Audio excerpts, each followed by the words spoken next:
I'll say this. When I went to the gym, I had this feeling of I don't belong here. Here you go again with the belonging. Exactly. Wow. Because it's so, what's the word? It's so intimidating Yeah. being around folks With who, these big muscles. Exactly. Yeah. I'm not that. I'm just big. Okay, so you're like, this isn't for me. Exactly. I remember though, the day that I went, I was sitting in the parking lot. This was after work. Like, should I do this? Should I not? I was there for like a whole half hour. What do you think you were afraid of in taking that leap? What were the fears about? I guess growing up, what others say about me was a big deal. You know, especially from our culture. Yes. Right. How you look. What you do in your life. Things like that.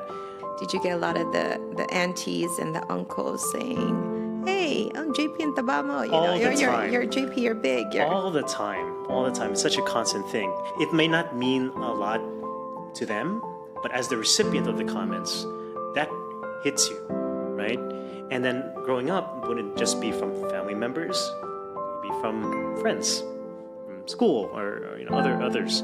So basically, this is the identity that they gave you of JP. He's the big kid, he's the big boy, and you just stuck to it because you're like, well, that's what they all know me for anyway. Exactly. Growing up with that conditioned mindset. Yeah. Just thinking, that's how I've been.